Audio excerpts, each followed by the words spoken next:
जब मैं सो रही थी तो मेरी 5 साल की बेटी ने चुपके से मेरा फोन ले लिया और एक पॉपुलर एक्ट्रेस से कनेक्ट हो गई। मम्मी, डैडी बीमार हैं, क्या तुम मुझे कुछ पैसे दे सकती हो? लाइव स्ट्रीम पर तुरंत लाखों व्यूअर्स आ गए। चैट पर कमेंट्स की बाढ़ आ गई। बच्चे के पैसे मांगने की वजह से नहीं, बल्कि उस छोटे से चेहरे की वजह से। वह लगभग एक्ट्रेस की कार्बन कॉपी थी। मेरी बेटी ने घबराकर अपनी जेब से मेरी मेडिकल रिपोर्ट निकाली, उसे कैमरे के सामने किया और उसके चेहरे पर आंसू बहने लगे। मम्मी, मैं झूठ नहीं बोल रही, डॉक्टर ने यही लिखा है, डैडी को बहुत सीरियस बीमारी है, लेकिन वो तुम्हें पसंद नहीं करते। प्लीज हमें ढूंढने मत आना और उन्हें यह मत बताना कि मैंने पैसे उधार लिए हैं, ठीक है? मैं वादा करती हूँ कि जब मैं बड़ी हो जाऊंगी तो तुम्हें पैसे वापस कर दूंगी। अगले ही सेकंड जब एक्ट्रेस ने डायग्नोसिस देखा तो उसकी आंखें फट गईं और ट्रेंडिंग टॉपिक फट गया। एक्ट्रेस की बेटी ने अपने पिता से उनकी बीमारी का इलाज कराने के लिए पैसे उधार लिए, जो तुरंत ट्रेंडिंग टॉपिक बन गया। उस दिन जब मैं बाथरूम में खून की उल्टी कर रहा था तो मेरी बेटी की परदादी ने अचानक मुझे देख लिया। पूरा सिंक खून से सना हुआ था। मेरी छोटी बच्ची वहीं खड़ी रो रही थी। उसकी हमेशा की तरह कमजोर आवाज अब डर से भर गई थी। डैडी, क्या हुआ? आपको इतनी खून की उल्टी क्यों हुई? क्या आप बीमार हैं डैडी? छोटी बच्ची बहुत डरी हुई थी और उसे समझ नहीं आ रहा था। मैंने अचानक अपने हाथ से अपना मुंह ढक लिया और जबरदस्ती अपने मुंह और गले में जमा खून निगल लिया। अपना दूसरा हाथ अपने पेट पर रखकर मैं नीचे बैठ गया, ऐंठन और दर्द सहते हुए, और अपनी परदादी को दिलासा दिया, दादी डरो मत, डैडी ठीक है। लेकिन मेरी परदादी को मुझ पर बिल्कुल भी यकीन नहीं हुआ। वो बस सिंक से रोते हुए बोली, लेकिन डैडी, आपको बहुत खून की उल्टी हुई है। हाँ, दादी डॉक्टर को बुलाएंगी, मैं डॉक्टर को बुलाऊंगा। अपनी बेटी को फूट फूट कर रोते देखकर मैं जबरदस्ती उठा, उसके पास गया और उसे गले लगा लिया। दादी रो मत, पापा बिल्कुल ठीक है, पापा डॉक्टर को दिखा चुके हैं। लेकिन तुमने डॉक्टर को दिखाया है तो तुम्हें खून की उल्टी क्यों हुई? ऐसा इसलिए हुआ क्योंकि पापा अपनी दवा लेना भूल गए थे। मेरी आवाज धीमी और कमजोर थी। मेरी बेटी ने मेरी तरफ देखा, उसकी आंखें टूटे हुए आंसुओं से कांप रही थीं। क्या ये सच है पापा? आप झूठ नहीं बोल रहे हैं। मैंने अपना सिर हिलाया। पापा दादी से झूठ क्यों बोलेंगे? दादी, क्या तुम पापा की दवा ला सकती हो? वह हमारे बिस्तर के पास दराज में है, वहाँ एक दवा का बैग है। मैं पापा को सोफे पर आराम करने में मदद कर दूं। मेरी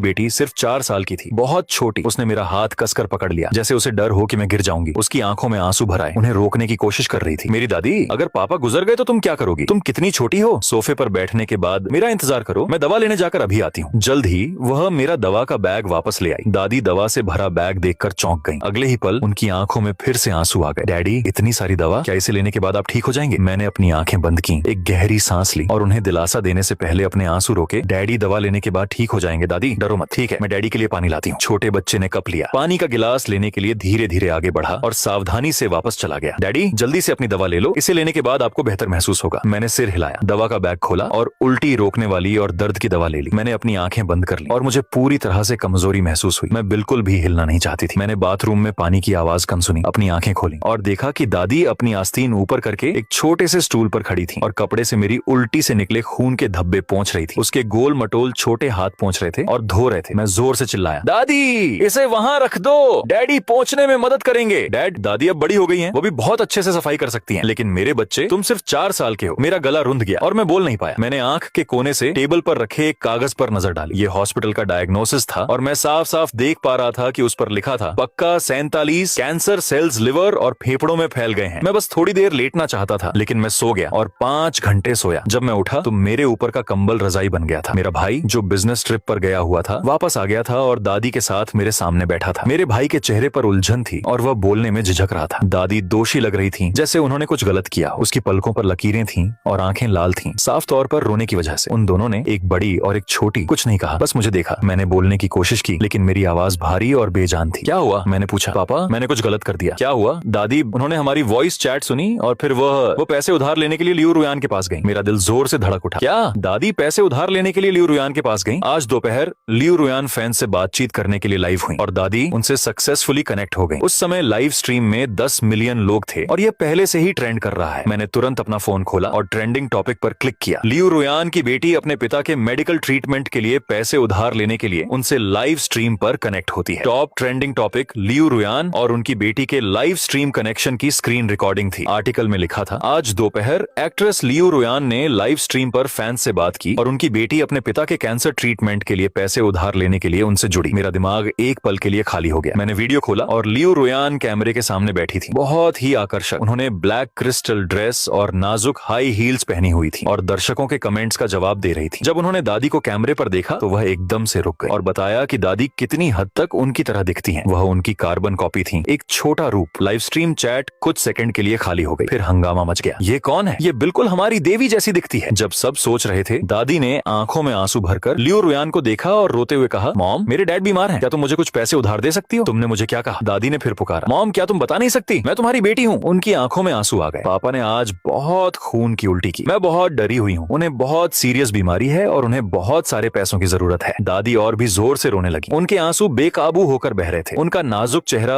आंसुओं और नाक बहने से भर गया था। वह खुद से बातें करती रही। ऐसा लग रहा था कि उन्हें पता ही नहीं था कि लियू रुयान ने पूछा था कि उनके पापा कौन है। डर था कि लियू रुयान उन पर यकीन नहीं करेंगे। दादी ने खुद को साबित करने के लिए मेरी मेडिकल रिपोर्ट दिखाई। माम, मैं झूठ नहीं बोल रही हूँ, डॉक्टर ने यही लिखा है। मेरे पापा को बहुत सीरियस बीमारी है, लेकिन वह तुम्हें पसंद नहीं करते, इसीलिए हमें ढूंढने मत आना और उन्हें ये मत बताना कि मैंने पैसे उधार लिए हैं, ठीक है? मैं वादा करती हूँ कि जब मैं बड़ी हो जाऊंगी तो तुम्हें पैसे वापस कर दूंगी। जब लियू रुयान ने डायग्नोसिस देखा तो उनकी पुतलियां तेजी से सिकुड़ गईं। तभी दादी ने अचानक कॉल काट दी। ब्लैक स्क्रीन पर मैंने खुद को आंसू बहते हुए देखा। मेरे मन में दादी थी जो बेकाबू होकर और बेबस होकर रो रही थी। आंसू गिर रहे थे और कंबल पर दाग लगा रहे थे। दादी ने मुझे रोते हुए देखा तो वे घबरा गईं। वे दौड़कर आईं और मुझे गले लगा लिया। वे घबराई हुई और बेबस थी। डैडी रो मत। दादी जानती हैं कि वे गलत थी। आप दादी को मार सकते हैं, डांट सकते हैं, बस रोना मत। अगले ही पल वे फूट फूट कर रोने लगी और अपने छोटे हाथों से मेरे आंसू पोंछने लगी। डैडी रो मत, ये दादी की गलती है। दादी शरारती थी। दादी को मम्मी से पैसे उधार नहीं लेने चाहिए थे। डैडी रो मत। डैडी प्लीज दादी को सजा दो, ठीक है? मैंने उन्हें कसकर गले लगाया। मेरी भावनाएं चरम पर थीं। मेरे चेहरे पर आंसू ऐसे बह रहे थे जैसे कोई बांध टूट गया हो। मेरी दादी, आपने ये डैडी के लिए किया? डरी हुई और बेबस मैंने अपनी जन्म देने वाली माँ से मदद मांगी। मैंने क्या गलत किया था? मैं आपको दोष कैसे दे सकती थी? आप इतने छोटे, इतने समझदार और अच्छे व्यवहार वाले थे। मैं सच में आपको इस दुनिया में अकेला नहीं छोड़ना चाहती थी, लेकिन मुझे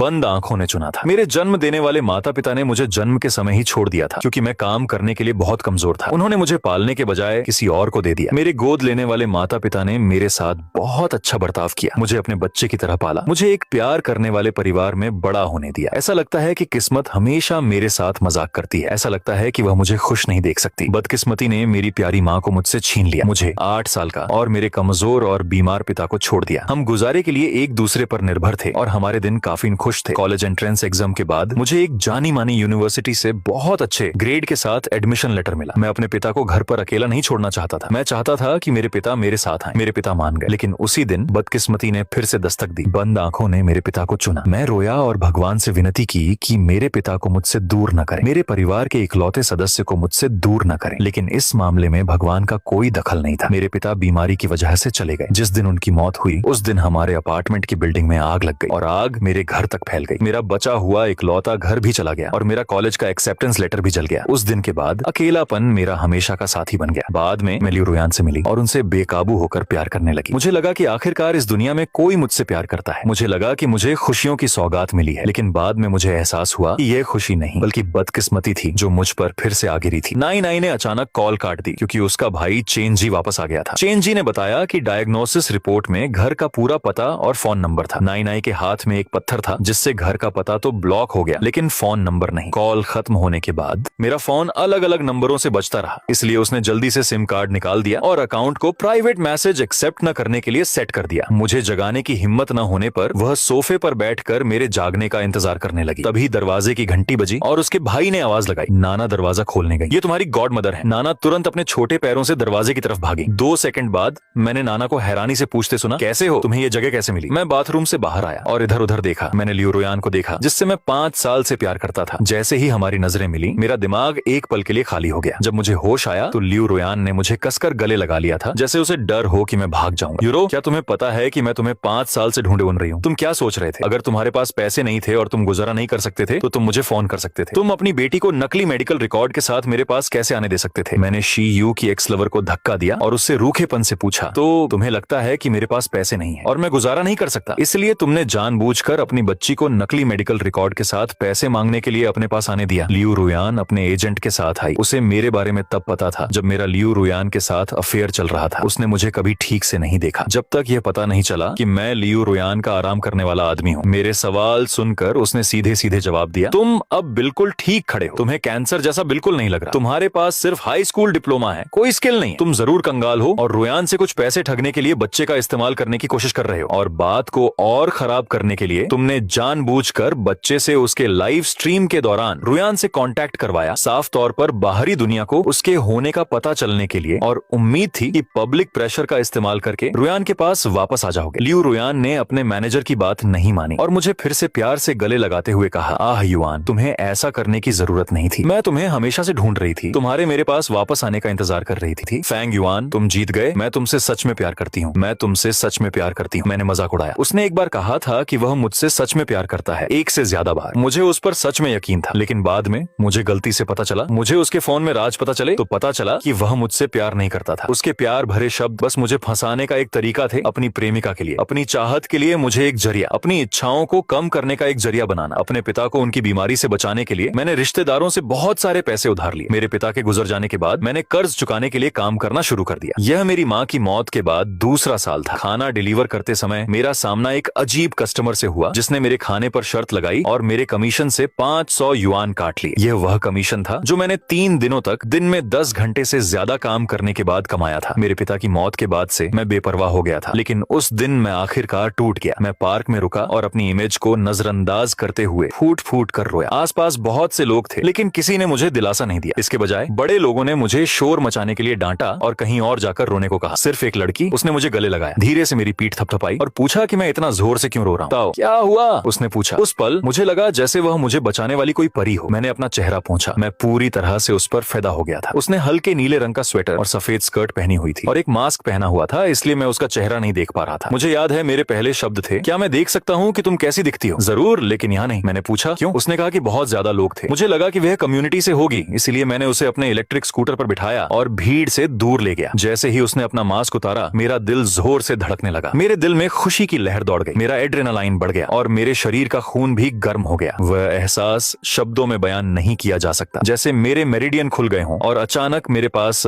एक रिश्ते में होने के बारे में मेरे विचार, मैं अपने सामने वाले इंसान के साथ रहना चाहता था और मैंने भविष्य के लिए तरह तरह के हालात सोचने शुरू कर दिए। मैं हमेशा पैसा कमाने में व्यस्त रहा हूँ और मनोरंजन उद्योग का अनुसरण नहीं करता, इसलिए मैंने उन्हें एक महिला सेलिब्रिटी के रूप में नहीं पहचाना। मैं बस इतना जानता था कि मेरा दिल जोर से धड़क रहा था। मेरा नाम फैंग युआन है। क्या आप मुझे डेट करना चाहते हैं? जरूर। मेरा नाम लियू रुयान है। बाद में मुझे पता चला कि उस दिन पेपराजी लियू रुयान का पीछा कर रहे थे। यही वजह है कि वह उस पार्क में आ गई। मैंने उससे पूछा कि वह उस समय मेरे पास क्यों आई। उसने मुस्कुराते हुए कहा, एक छोटा लड़का बहुत रो रहा था। मुझे नहीं पता क्यों, लेकिन मैं उसे गले लगाना चाहता था। जब हम पहली बार साथ आए तो लियू रुयान अपने करियर के चरम पर थी। जब मैंने अपने सभी शेष कर्ज चुका दिए तो उसने कहा कि वह अभी आधिकारिक तौर पर हमारे रिश्ते की घोषणा नहीं कर सकती और मुझे समझने के लिए कहा। उसने कहा कि उसके साथ होने का मेरे लिए कोई मतलब नहीं है। वह परिवार का समर्थन करने के लिए काम पर चली गई, जबकि मुझे केवल घर पर उसका इंतजार करने की जरूरत थी। वह लौटते ही मुझसे मिलना चाहती थी। उस समय मेरा दिल और आत्मा उससे भर गए थे। इस सच्ची फीलिंग की वजह से मैं कुछ भी करने को तैयार था। इसीलिए मैंने अपनी सेलिब्रिटी गर्लफ्रेंड का ख्याल रखने में कोई कसर नहीं छोड़ी। हर दिन मैं शांत खाली घर में उसके घर आने का इंतजार करता था। वह बहुत प्यारी थी। उसका शेड्यूल हमेशा बिजी रहता था और जब वह घर आती थी तो हमारा साथ बहुत कम समय के लिए होता था। वह बहुत चिपकू और प्यार करने वाली थी। हमेशा मुझ पर मीठी मीठी बातें करती थी। जब तक मुझे लियू रुयान के फोन में सीक्रेट नहीं मिला, मुझे लगता था कि वह मुझसे प्यार करती है, लेकिन यह सब मेरी तरफ से बस एक ख्वाहिश थी। मुझे शुरू में लगा था कि लियू रुयान का सीक्रेट एक रिलेशनशिप से जुड़ा गेम है, जहां कपल्स जानकारी शेयर कर सकते हैं और अपने रिलेशनशिप का टाइम रिकॉर्ड कर सकते हैं। रिलेशनशिप जितना लंबा चलेगा, आप अपने पार्टनर के फोन को रियल टाइम में उतना ही ज्यादा मॉनिटर कर पाएंगे, आसानी से उनकी लोकेशन और फोन के इस्तेमाल को चेक कर पाएंगे, जैसे अनलॉक और lock time, network connection history और रियल टाइम लोकेशन और एक्टिविटी पैटर्न। शुरू में मुझे लगा कि लियू रुयान मुझसे कनेक्ट करना चाहती है, इसलिए मैंने जल्दी से अपने फोन पर ऐप डाउनलोड किया और यूं ही उससे पूछा कि इसे कैसे डाउनलोड करते हैं। मैंने गलती से इसे डाउनलोड कर लिया था, तो मैंने सुझाव दिया, इस तरह मुझे पता चल जाएगा कि तुम रोज क्या करती हो। चलो कनेक्ट करते हैं। बिल्कुल नहीं, उसने कहा, इस तरह तो कोई प्राइवेसी ही नहीं रहेगी। उस पल मुझे निराशा हुई। उसे नहीं पता था कि मैं कितना परेशान था। बाद में मुझे एहसास हुआ कि वह मुझसे कनेक्ट नहीं होना चाहती थी, इसलिए नहीं कि उसे प्राइवेसी का डर था, बल्कि इसलिए कि उसे डर था कि मुझे उसकी प्राइवेसी पता चल जाएगी। 5 साल बाद मिंगजिंग को तुम्हारे सपोर्ट की जरूरत है। मिंगजिंग में तुम्हारा स्वागत है। मुझे अभी भी याद है कि मैंने उसके फोन पर क्या देखा था। एक अजीब सा जुनून, किसी दूसरे आदमी के लिए उसका बहुत ज्यादा प्यार, एक चाहत जो लगभग सच हो गई और स्क्रीन पर फूट पड़ी। चैट हिस्ट्री में हजारों मैसेज, हर एक प्यार से भरा था, हर एक में मेरा जिक्र था, लेकिन हर एक ने कहा कि वह मुझसे प्यार नहीं करती। 1 सितंबर 2019 मैं एक लड़के से मिली जो तुम्हारे जैसा दिखता था। उसने पूछा कि क्या मैं उसे डेट करना चाहती हूँ। मैं मान गई। अचेंग, तुम्हें पता होगा कि मैं तुमसे कितना प्यार करती थी, इसीलिए तुमने उसे मेरे पास भेजा। जिस दिन हम मिले, मुझे लगा कि यह पहली नजर का प्यार है। मुझे लगा कि स्वर्ग में मेरे पापा ने देखा कि मैं कितना परेशान हूँ, इसीलिए उन्होंने लियू रुयान को मेरे पास आने और मुझे ठीक करने का इंतजाम किया। 26 सितंबर 2019। अचेंग,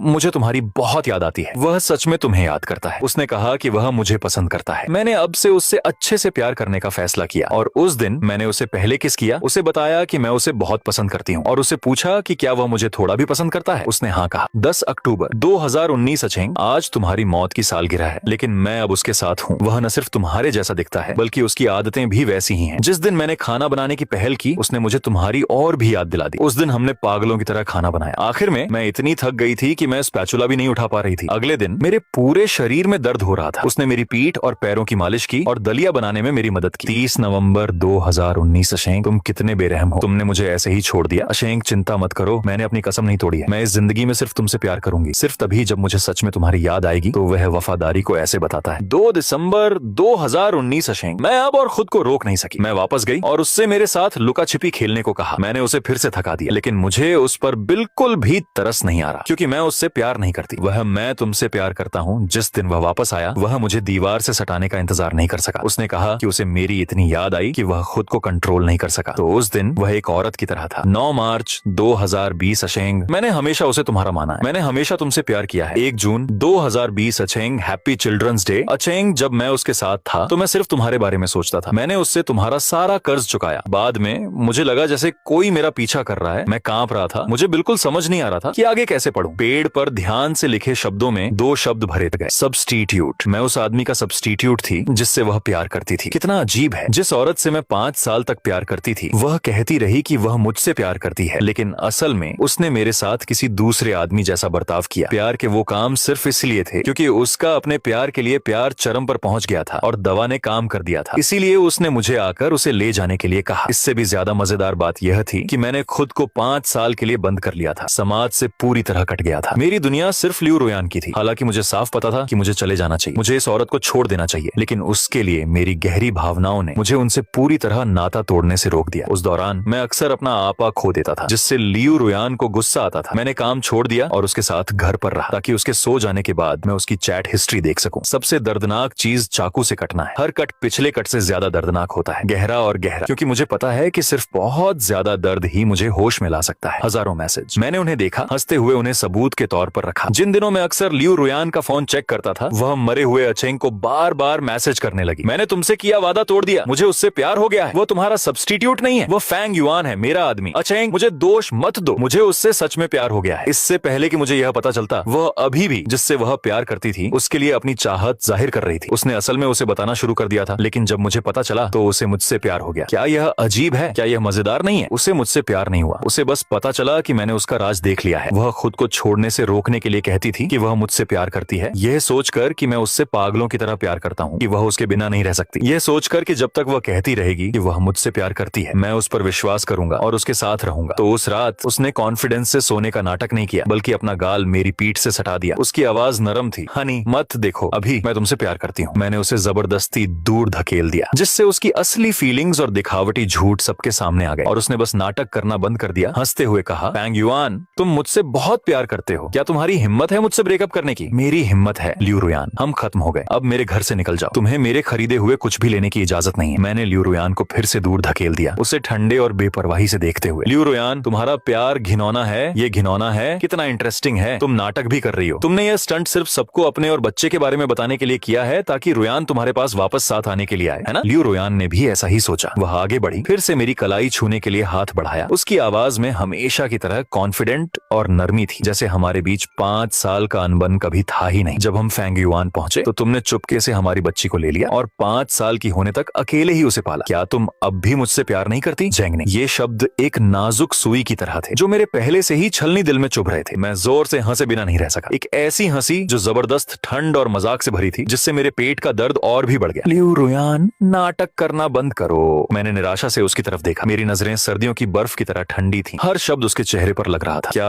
तुम भूल गई हो कि जब हमारा ब्रेकअप हुआ था तो तुमने मुझे दफा हो जाने के लिए कहा था? तुमने जो कुछ भी खरीदा था वह सब कह दिया था, कुछ भी मत लेना। मैंने सिर्फ अपना आईडी कार्ड लिया और बिना पीछे देखे तुम्हारे घर से निकल गया। तुमसे सारा कांटेक्ट काट दिया। मुझे कैसे पता चलता कि तुम प्रेग्नेंट हो और मुझे हमारी बेटी को ले जाने का मौका कैसे मिलता? लियू रोयान का चेहरा तुरंत पीला पड़ गया। उसकी भौहें तन गईं जब वह अपनी एजेंट सिस्टर हुआ की ओर देखने लगी। मैंने सिस्टर हुआ को साफ साफ बताया था। वह बीच में ही अचानक रुक गई। सिस्टर हुआ के चेहरे का रंग उड़ गया, उसकी आंखें इधर उधर हो गईं। लियू रोयान की नजर से बचती हुई और मेरी नजर से भी बचती हुई उसे इस तरह देखकर मैं आखिरकार मुस्कुराई, लेकिन यह मुस्कान आंसुओं से ज्यादा दर्दनाक थी। अब तक तुमने अपनी अच्छी पुरानी सच बताओ, मैंने सिस्टर हुआ की ओर देखते हुए कहा। मेरी आवाज बहुत ज्यादा थकान से भरी हुई थी। 5 साल पहले तुम अपनी नई जन्मी दादी को लेकर मेरे पास आई थी। तुमने क्या कहा? तुमने कहा कि यह लियो रुयान से मेरा बच्चा है। उसने इस बच्चे को जन्म देने के लिए अपनी जान जोखिम में डाली। अब अपने करियर के अहम मोड़ पर वह यह नहीं बता सकती थी। वह मेरी परवाह करती थी और बच्चे को किसी बाहरी व्यक्ति को नहीं दे सकती थी। उसने उसे मुझे सौंप दिया, यह कहते हुए कि जब वह काफी पैसे कमा लेगी तो वह हम पिता और बेटी से मिलने वापस आएगी। तुमने यह भी कहा कि उसके लौटने से पहले मैं उससे बिल्कुल संपर्क नहीं कर सकती, बच्चे के होने के बारे में किसी को नहीं बता सकती, नहीं तो यह उसे और बच्चे को बर्बाद कर देगा। लेकिन सच क्या है लियो रुयान, तुम्हारा शरीर स्टील मिरर एंटरटेनमेंट ने पहले ही बर्बाद कर दिया था। तुम्हें डर है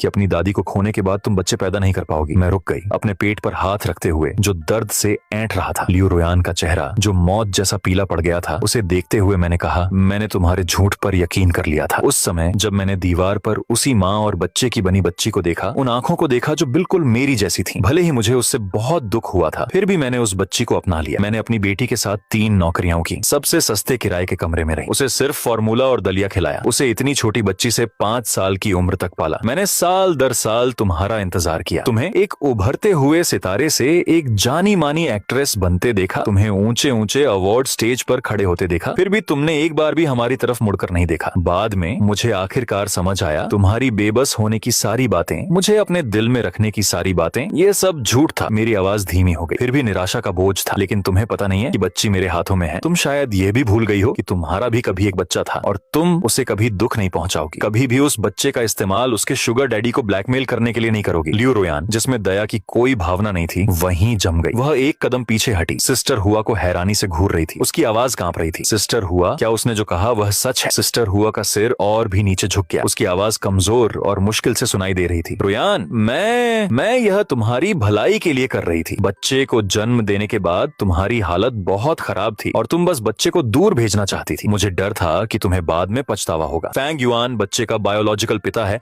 और वह तुम्हारे प्रति बहुत ईमानदार है। मैंने सोचा कि बच्चे को उसके पास छोड़ना सबसे सुरक्षित ऑप्शन होगा। सबसे सुरक्षित? मैंने अचानक अपनी आवाज ऊंची की, जोर से खांसते हुए। मेरे मुंह के कोने से खून की एक बूंद मुश्किल से छिपी थी। मैंने उसे लापरवाही से पूछा, उन्हें देखते हुए, आज के लिए इतना ही, आगे का एपिसोड अभी मिला नहीं है, जब मिल जाएगा तो उसको भी कर दूंगा और सब्सक्राइब लाइक कर देना।